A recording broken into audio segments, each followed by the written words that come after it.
The gallery lights burned down like interrogation lamps. Elias, just 24, stood beside his debut art piece, a haunting oil painting of a faceless child clutching a book. Sweat formed beneath his collar as critics buzzed nearby. Then came the voice. Sharp, theatrical. "This," said Conrad Slate, the most feared journalist in the country, pointing with a curled lip, "is what happens when TikTok replaces talent." The crowd burst into uncomfortable laughter. Elias blinked, his throat tightening. "Tell us, Elias," Conrad continued, stepping into the center spotlight, "was this painted during nap time, or is this your adult brain fully engaged?" The laughter turned crueler now, echoing in Elias' skull. Cameras clicked. A woman snorted. No one stood for him. Elias felt the ground vanish beneath him. He mumbled something, but no one cared. Conrad grinned wide, satisfied with his kill. And just like that, Elias's name became a trending joke. Outside, the rain greeted Elias like punishment. The sky poured relentlessly, echoing the shame roaring in his head. His shoes squelched with every step along the slick pavement, hands buried deep in his pockets. Behind him, the gallery glowed like a cruel memory. His name was already on trending tabs. #Elias fails, #brush with shame. He didn't check. He didn't need to. He passed a coffee shop window where a man showed his phone to a group of friends and laughed. Elias looked away. His face burned. Inside, they were laughing at a clip of him, frozen like a deer. He kept walking. Every drop felt like it was washing away whatever dream he once had. He paused under a flickering street lamp, then looked at his reflection in a puddle. "Maybe I deserved it," he muttered. But something deeper inside said, "No, you just haven't spoken loud enough yet." Elias slammed the apartment door behind him and leaned against it, soaked to the bone. The silence inside was unbearable. He peeled off his wet jacket and let it drop to the floor like dead weight. The walls were blank, save for a single framed sketch he drew as a teenager. A girl reading on a rooftop. His laptop blinked on the cluttered desk nearby, unopened emails flooding in. "You okay?" One read. "Tough crowd," said another. But most just linked to the clip, each view a fresh wound.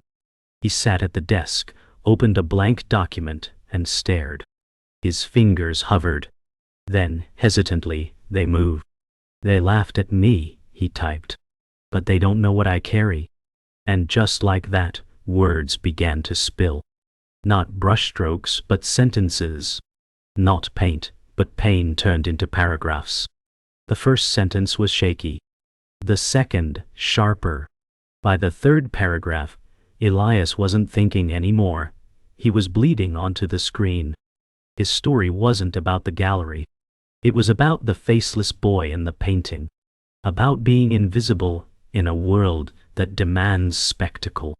The boy had a voice now, and Elias gave it to him. Rage, heartbreak, loneliness. It flowed with terrifying ease. Hours passed. Rain tapped the windows like an anxious audience. Elias barely blinked. He wasn't writing a rebuttal. He was building a rebellion. Not just for him, but for every artist silenced by ridicule. The cursor blinked at the end of a sentence. "They can laugh all they want, but they will remember me." Elias hit save, then leaned back, chest heaving like he'd just run a marathon. Morning light crept into the room, painting the walls gold. Elias sat slumped at the desk, eyes red but burning with purpose. He hadn't slept, but he wasn't tired. A single tear dried on his cheek. Outside, the rain had stopped. The city was waking up, unaware that something had shifted inside one apartment. His manuscript glowed from the screen, unpolished, raw, honest. Elias whispered, "They won't silence me again." The sun broke fully across his desk, illuminating the words, Chapter 1. He reached for a notebook, wrote one word on the cover, legacy. And beneath it, underlined twice, he scribbled, "Let them laugh." Elias's story began long before that gallery night. He grew up in a one-bedroom apartment above a corner store, raised by a mother who painted between shifts and slept in a fold-out chair. She'd say, "The world may forget your face, but never let it forget your words." Elias would watch her brush silence onto canvases while the TV hummed in the background. His father left before he could form a memory of him. What remained was a bookshelf of second-hand novels and a little boy who believed stories were a way to stay alive. He'd draw in the margins of his homework, sketching dreams of flying over cities, of being seen. It was never about fame. It was about mattering. And though his mother died when he was 15, her voice stayed, whispering to him in every failure, "Your truth matters." Even now, soaked in public shame, Elias could still hear her. That voice was the only thing louder than Conrad's laughter. When Elias was 16, the rooftop became his refuge. And it was there he met Dorian, a retired literature professor with a limp and a bitter laugh. Dorian would smoke clove cigarettes and quote Baldwin or Orwell at random. "You're not cursed, Elias," he once said, handing the boy a worn copy of The Fire Next Time. "You're burdened with perspective." For years, Dorian pushed him to write, not just draw. "The world's full of pretty pictures, kid. I want to see your pain bleed out in paragraphs." Elias resisted. Writing felt too vulnerable, too permanent. But Dorian never let up. "You're sitting on a story worth screaming," he'd say. "So scream it." The man would pass away 2 years later, but Elias still carried that book, its pages marked in ink and grief. Back in his apartment, Elias pulled out an old sketchbook. The pages were frayed, smudged with charcoal and coffee stains. He turned slowly, like opening wounds.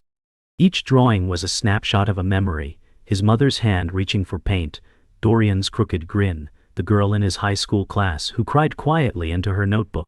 He paused at one page, a faceless boy in a library, clutching a book like it was armor.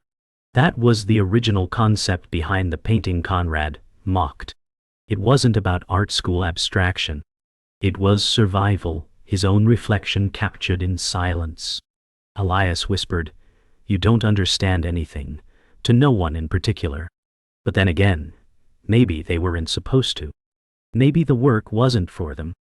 Maybe it was for the boy who drew these sketches when no one saw him. A few days later, Elias sat in a quiet corner of a run-down cafe, laptop open, headphones in. He barely noticed the woman across from him until she leaned over and said, "Hey, I just read that post you wrote." Elias froze. "It was beautiful," she added. "I cried. It felt like you were telling my story." He blinked.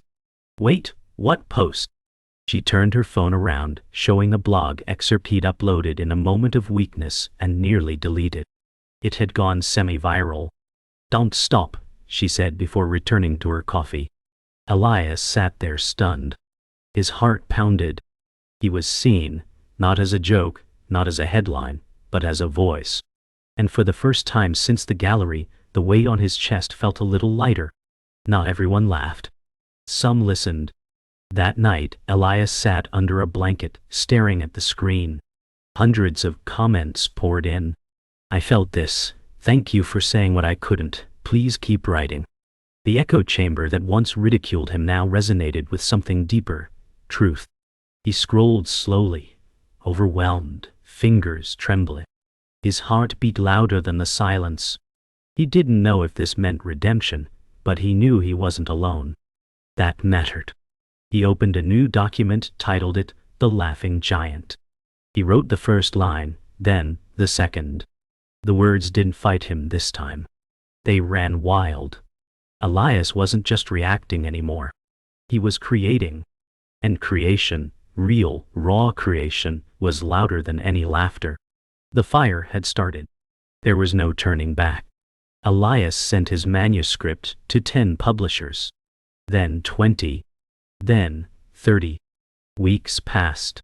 Rejections arrived in waves, some polite, others brutal. "Not for our market, too unconventional, not relatable enough."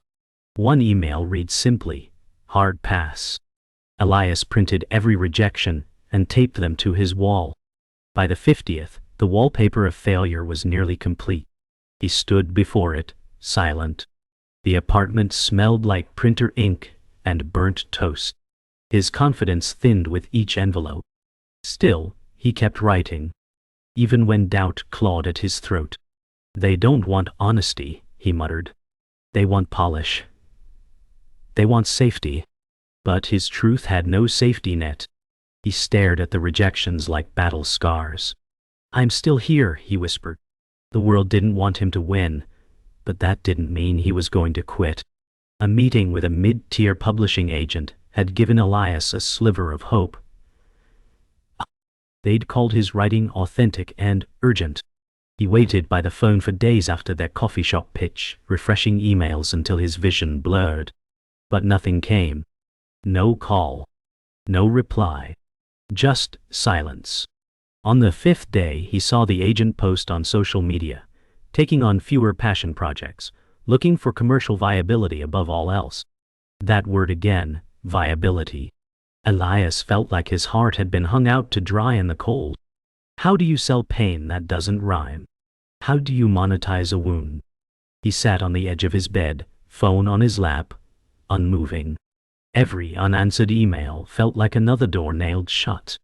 And still, he kept writing. Even if no one opened the door, he was going to knock until his knuckles bled. While Elias languished in silence, Conrad Slate was everywhere. Talk shows, op-eds, book deals. His latest piece, The Death of Substance, trended for days. Elias watched from the glow of his laptop, disgust growing. "You kill substance," he said to the screen.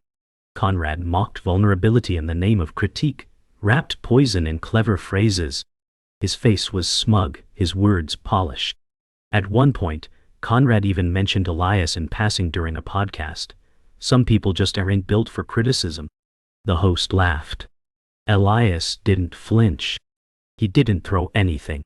He just whispered, "Good, keep saying my name."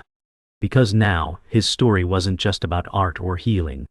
It was about exposing people who built empires on belittling others. And Conrad. He was Exhibit A. It was supposed to be a networking mixer.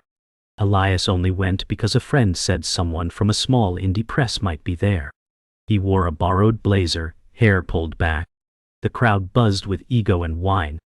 Then, across the room, he saw him, Conrad Slate, holding court near the bar, laughing with a publisher. Elias froze. He wanted to leave. But then Conrad turned, glanced at him, and looked right past him. No recognition. No apology. Just indifference. Elias approached, trembling. "Mr. Slate," he said. Conrad raised an eyebrow. "Yes, I'm Elias, the artist, the gallery." Conrad blinked once. "Oh, that." He chuckled and sipped his drink. "Don't take it personally." Then he turned away mid-sentence. Elias stood there alone again, but this time the humiliation didn't cut as deep. This time, it hardened into resolve. Later that night, Elias sat alone on a rooftop again, legs dangling over the edge. The city glimmered like a million tiny lies. "He didn't even remember me," he said aloud. Not to anyone. Just the sky.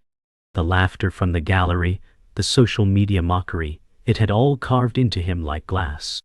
And yet, to Conrad, it was just another punchline, lost in a sea of performances. Elias looked at the lights below. "That's the difference," he whispered. "He forgets. I never will." He pulled out a pen. Not his laptop, this part needed to be written by hand. He began outlining the laughing giant again, this time with a new energy. It wasn't just a book. It was a weapon. A lifeline. A roar. One that no one could ignore. Especially not Conrad. Elias sat in the library, hunched over a dusty monitor, fingers dancing over keys. He wasn't looking for inspiration. He was looking for dirt. Conrad Slate didn't just hurt him. He had hurt others too. Elias was sure of it now. As articles piled up on screen, a pattern emerged. Glowing reviews from elites, backhanded takedowns of underdogs. He searched deeper. An old online archive surfaced. Years ago, Conrad had once exhibited art of his own. Paintings. Stark.e. Raw.wa. Unrefined. Then, silence. Elias leaned in. A forgotten forum thread popped up. Conrad Slate's work was rejected from the Wallace exhibit. He hasn't painted since. Elias froze. The pieces clicked. Dull. Slate wasn't just a critic. He was a failed artist, one who had buried his past in sarcasm. Elias whispered, "You weren't laughing back then, were you?" Elias dug further. He found scans of Conrad's old work. Abstract portraits, stormy landscapes, sketches full of fury and longing. There was talent there, but also pain.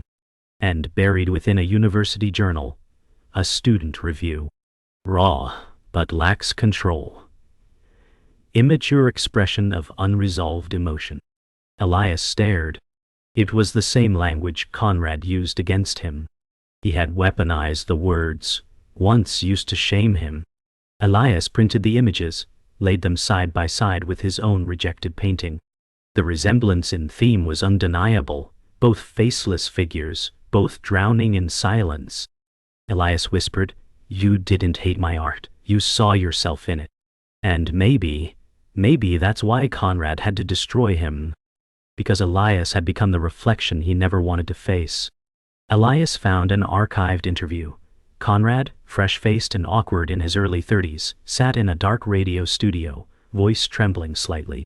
"I stopped painting," he said. "It hurt too much to put myself out there. People don't want your truth. They want your weakness served to them so they can feel strong." Elias hit replay. And then again. The voice in that recording wasn't smug or cruel. It was shattered. Somewhere along the way Conrad had turned that brokenness into armor, sarcasm into a sword. Elias didn't feel pity, but he felt clarity. "You forgot who you were," he murmured. "And now you punish anyone who still remembers." The realization didn't erase the pain, but it gave Elias a strange sense of power. He understood his enemy, and now he would write about him. The next time Elias opened his manuscript, something shifted. He no longer wrote as a wounded artist, begging to be heard. He wrote as a man who had seen the machinery behind cruelty. He created a character. The laughing giant, an aging art critic who once dreamed in color, but now only mocked those who did. The boy in the story didn't want revenge. He wanted to show the giant his reflection. The words flowed like fire, deliberate and sharp. Elias no longer doubted whether he was allowed to tell this story. He knew now he had to. Not just for himself, but for everyone crushed under someone else's bitterness. He didn't need the world's permission. He only needed his own. He finished the chapter just as the sun cracked the horizon. Outside, the city blinked awake, cars honking, shop gates rattling open. Inside, Elias read the last line aloud. "Even giants crumble when forced to remember they were once human." He stared at the sentence, heart pounding. It wasn't a confession. It was a confrontation. He saved the file, exhaled, and sat back. The manuscript wasn't done, but the story had finally found its spine. For the first time since that night at the gallery, Elias wasn't reacting. He was choosing. And this choice, this act of reclaiming his narrative, was louder than any insult ever thrown at him. He looked out the window and whispered, "You don't own my story anymore." Elias didn't wait for validation this time. He uploaded his manuscript to a self-publishing platform, designed a minimalist cover, and hit publish. The laughing giant went live at midnight. He didn't expect miracles, just silence, maybe a comment or two. But by dawn, it had been downloaded 500 times. By noon, 3,000. A tweet thread about an artist who turned mockery into fire went viral. Influencers called it a gut punch in prose. Reviewers called it urgent, necessary, uncomfortably real. Elias sat in stunned silence, watching the numbers climb like rising heat. He didn't smile, he breathed. And in that breath, he reclaimed a part of himself long buried. It wasn't about revenge anymore. It was about truth being louder than mockery. And the world had finally started to listen. 2 days later, an email pinged into Elias's inbox. Subject: Guest panel, the voice of now. It was an invite to a nationally televised book event, a panel hosted by none other than Conrad Slate. Elias stared at the screen. Part of him wanted to delete it, forget it existed. But another part, the part that refused to hide, clicked accept. He wouldn't go to lash out. He'd go to be seen, clearly, fully. The world had laughed at his silence. Now they'd witness his voice. That night, Elias laid out his clothes like armor. No disguise. No character. Just truth. The same boy they mocked was about to walk into the lion's den, not to burn it down, but to speak his fire. The lights were bright, blinding even. Elias sat on stage under cool studio beams, fingers laced tightly in his lap. Cameras panned across the panelists. Viewers around the country tuned in. Conrad sat 2 seats away, his tone effortless, commanding. Our next guest, the host announced, is Elias Quinn, author of The Laughing Giant, a debut that has shaken literary circles in less than a week. Applause. Elias blinked slowly, steadied his breath. Then he leaned forward. People laughed at me before they ever asked what I was trying to say. A hush. He turned toward Conrad, gently, deliberately.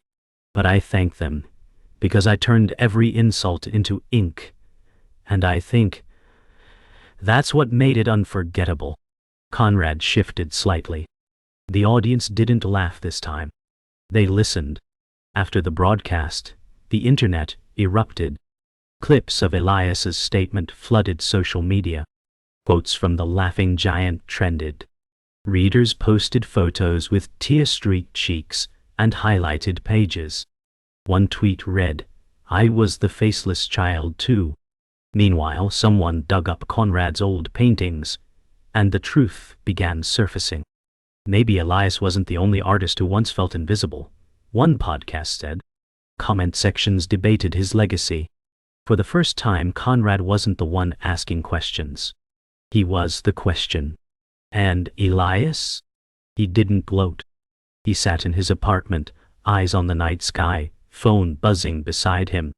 The applause wasn't addictive. What mattered was that he had finally told the story his way, the way it was meant to be heard. Elias walked into the same gallery that had once devoured him. This time he wasn't there to show a painting. A small framed excerpt from The Laughing Giant hung on the wall, beneath a new exhibit titled, "Words We Tried to Silence." The curator greeted him like an old friend. Visitors murmured his name with respect. A child tugged her mother's sleeve, pointing at his photo. "He's the writer, right?" Elias smiled. The humiliation hadn't disappeared, but it had transformed. It became fuel. It became story. He stood silently before the faceless child painting, now mounted beside a plaque that read, "He never needed a face to be seen." Elias closed his eyes. For once, the silence around him didn't hurt. It healed. 3 weeks after publication, The Laughing Giant hit #1 on the national bestseller list. Elias didn't celebrate with champagne or press tours. He simply sat at his desk, staring at the news on his screen. The words best-selling author Elias Quinn didn't feel real. He touched the corner of the screen, then lowered his hand. Not long ago he had begged for scraps of attention. Now, people saw him. Not the punchline. The storyteller. He printed the headline and taped it beside the rejections still covering his wall. Not to gloat, but to remember. The road hadn't erased the pain. It just gave it purpose. In the quiet of his apartment, Elias whispered, "I did this." Not out loud. Just enough for himself to hear. And somehow, that was louder than a stadium's roar. The media storm shifted. Articles dissected Conrad's old career, pulling receipts of past humiliations he'd dealt out to emerging voices. A trending post read, "Was Slate always threatened by those who dared to feel?" On a talk show, a guest author said. He didn't critique. He silenced. Conrad responded only once, during an interview. He looked older, tired. Maybe I pushed too hard, he muttered. But art's not about comfort. The host replied, it's not about cruelty either. Elias didn't watch the full clip. He didn't need to. Conrad was unraveling under the very spotlight he once controlled. But Elias felt no triumph, just the strange ache of witnessing someone self-destruct without ever apologizing. He closed his laptop. You were a lesson, he said, not a villain, a warning in human form. Elias visited a bookstore alone, hoodie up, eyes low. He didn't want a crowd. He just wanted to see if it was real. There it was, the laughing giant on a shelf, nestled between famous names. A little placard read, staff pick, for anyone who's ever been silenced. He stood there for a long time, not moving. A teen walked past, doubled back, picked up the book. Is this really as good as they say? She asked the clerk. The man nodded. Changed me, he said. Elias turned, walked out before they could notice him. He didn't need selfies or praise. That moment, that passing recognition from strangers, that was enough. His words were living their own life now, in hands that might need them most.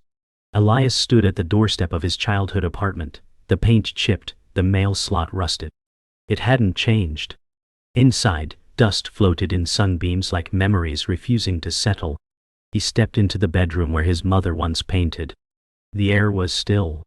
He reached into his bag, pulled out a pristine copy of The Laughing Giant, and gently placed it on her old chair.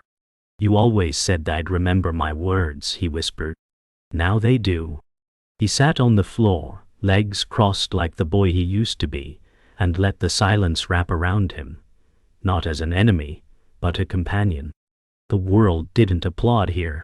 There were no headlines. Just peace. The kind you earn, not the kind you're given. Weeks later, Elias visited a high school for a literacy workshop. He stood in the back, observing a young teacher reading from his book aloud to a class of teens. They weren't bored. They were locked in. One girl wiped her eye. A boy raised his hand. Is the giant real? The teacher smiled. He's as real as anyone who ever told you you weren't enough. At the end of class, Elias signed a few copies. As he left, he saw something on the wall. A poster of his faceless boy painting beside a quote from the book.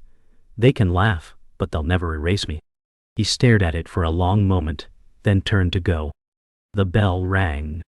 The hallway filled with life. And Elias? He finally walked without looking down. In a quiet public library, a young girl, no older than 12, sat curled on a beanbag in the corner, her sneakers kicked off, nose buried in a worn copy of The Laughing Giant. Her lips moved as she read silently, brow furrowed, eyes shining. Across from her, shelves towered with stories, but this one held her. It was like someone had seen her without ever meeting her. She turned the page, and a tear slipped down her cheek. She quickly wiped it away, glanced around and whispered, maybe my story matters too. She held the book to her chest. The world outside kept spinning, but for that moment, inside those pages, she wasn't invisible. She was heard. And that changed everything. Near the library entrance hung a new dedication. A bronze plaque, mounted just below. Elias's faceless child painting read, in honor of those once silenced. May their voices echo louder than laughter. Patrons passed by, some pausing to read, others snapping a quick photo. For some, it was just a beautiful quote. But for others, those who had been mocked, ignored, or erased, it was proof. Proof that someone like them had broken through.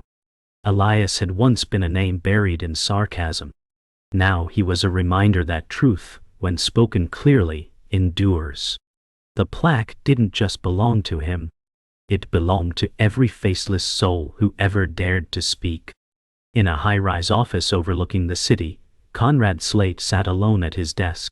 No camera crews, no interviews. Just silence. He scrolled through a review of The Laughing Giant, paused, and looked out the window. On his shelf sat a dusty framed photo. Him in front of his own art, years ago. Forgotten. Untouched. He picked it up, stared, then set it down gently. A printout of Elias's book review lay on his desk, folded once, highlighted in red. Even giants crumble when forced to remember they were once human. For the first time in decades, Conrad didn't feel invincible. He felt seen. Not as a legend, but as a man who once wanted to be more. The cost of forgetting himself was finally clear. Elias stood in the corner of a cozy neighborhood bookstore, hands in his pockets, watching from a quiet distance. A mother flipped through his book while her child read beside her. A college student highlighted a line. The store owner smiled when someone asked, "Do you have more by him?" Elias didn't interrupt. He didn't introduce himself. He just watched. His words were out in the world now. Moving through people, changing them, healing them. He didn't need to be the center anymore. He was part of something larger. A ripple. A voice. Among many.